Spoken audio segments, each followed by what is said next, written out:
Hi friends, we are all entrepreneurs in our mind. We all want to be successful. We all want to earn money as fast as possible, as comfortable as possible, and then use the money for our livelihood, happiness, wealth, retirement.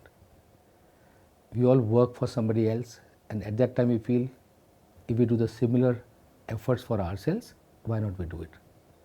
So hence we are all entrepreneurs in our own mindset. Let's talk about that if you have entrepreneurial skill, if you have project, nice project which can be successful, what all you should keep in mind to go about it. You should do a market search to make sure that you are not in a wrong trade or you're not planning to be in the wrong trade which does not make a success to you, so that you're not losing your capital, you're not losing your time which is equal to the capital in due course of time. When you have comfortably decided that yes, this activity has a future, this activity has a future scalability, it can give you a good amount of profits or good amount of satisfaction of work or good amount of futuristic investable value, then you should create an entity of a right type. An entity could be proprietorship, where you are the sole owner, a partnership, if you need to take somebody a partner for technical part, for financial part, or for any other business skill part. You can create it as a partnership through a LLP route, which is a limited liability enforceability. And if you feel that tomorrow you need angel investors, more investors, angel funds, then you can be a private limited company also. Hence, decide on an entity. Entity will define what all compliances are required besides some common compliances. Entity creation is a process, hence you should not bog down by which entity is better or worse. It's a process to safeguard your interest. Yes, some entities may require some extra spending, but because it safeguards you, that's worth spending. Like a private limited company may cost you more than an LLP, more than a partnership firm, more than a proprietorship firm, but it safeguards your interest, it safeguards in the long term what you need to desire. Then you need to see that whether your activity requires import or export, then you should take a importer exporter code number which is called IEC number. You will require a GST number for sure. You will require a PAN number for the entity. You will require a TAN number which is called tax deduction account number. Now once all the restrictions are in place, you need to open a bank account and you are set to go. What you should keep in mind when you decide a new business is whether you have people to support you for marketing, for financial aspects, for support function, for governance. You should never compromise on compliance and governance because that's your long-term satisfaction and long-term compliances which will not hinder your growth at any point in future. If you do not comply things from the day one, what can happen is after 3 years, 4 years, 5 years, when you are rolling high on the growth plan, scalability is there.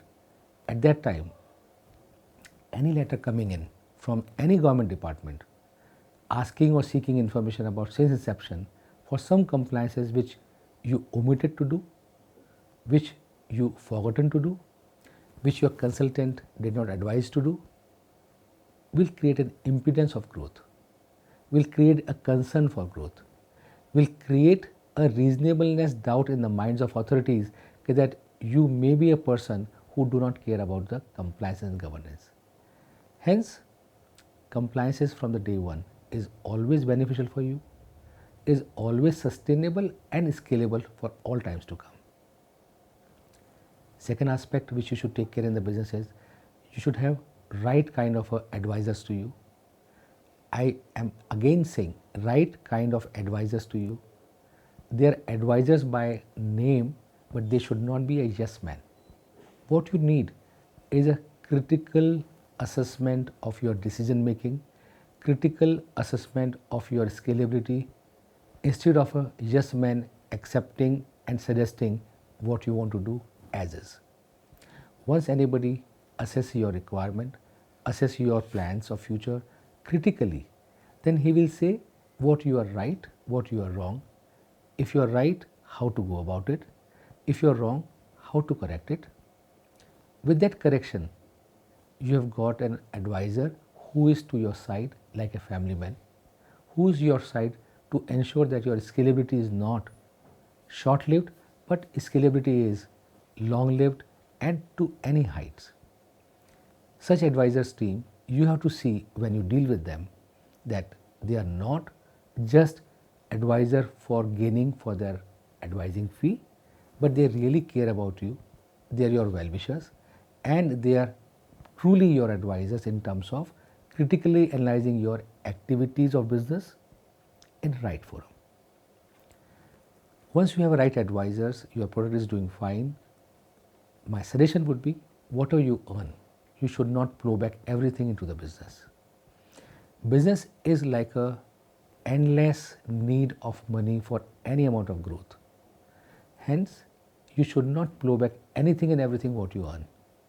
You should keep some percentage, whatever you like, away from the business after your post-tax money, which is available to you for your rainy days.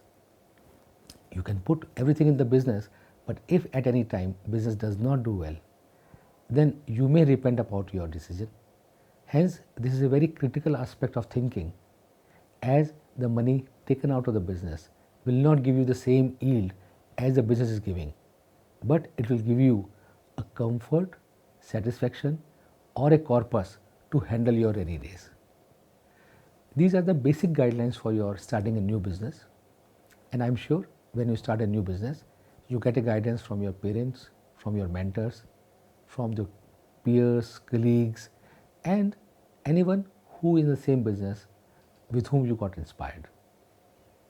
Thanks, friend. All the best for your new ventures and take care.